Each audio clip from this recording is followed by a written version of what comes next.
Hello दोस्तों, आज जो हम टॉपिक पढ़ेंगे उसका नाम है सक्शन। सक्शन हम क्यों यूज़ करते हैं? जब भी हाइपर या फिर बहुत एक्सेसिव अमाउंटों में सिक्रेशन होता है, उसको हम बाहर निकालने के लिए जो प्रोसेस यूज़ करते हैं हम उसको क्या बोलते हैं? सक्शन।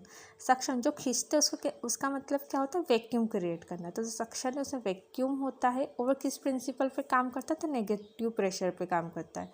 सक्शन के लिए कुछ डिवाइसेस होती है, जैसे सक्शन मशीन होता है, एपरेटस होता है, एसेप्टो सिरिंज होती है, म्यूकस सक्शन होता है और सक्शन एक्सट्रैक्टर होता है।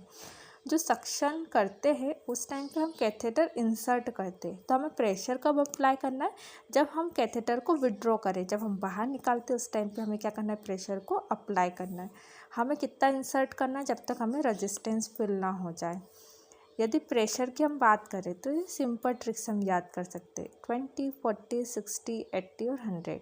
तो प्री टर्म में 20 to 40 mm ऑफ एच लगाएंगे। नियोनेट या टर्म बेबी की बात करें तो 40 to 60, इन्फेंट की बात करें तो 60 to 80, चिल्ड्रंस की बात करें तो 80 to 100 और एडल्ट की बात करें तो 100 to 120। यदि हम सक्शन के कॉम्प्लिकेशन की बात करें तो दो कॉम्प्लिकेशन होता है, एक हाइपोक्सिया और सेकंड ब्रेडिकार्डिया। हाइपोक्सिया क्यों होता है?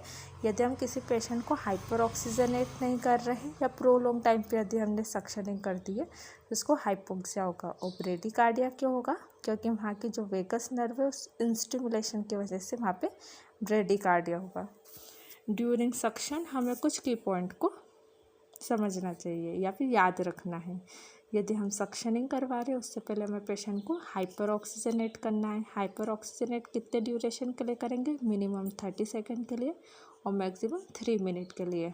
100% ऑक्सीजन के साथ हमें उसको ऑक्सीजनेट करना है। टाइम ड्यूरेशन की बात करें तो मोर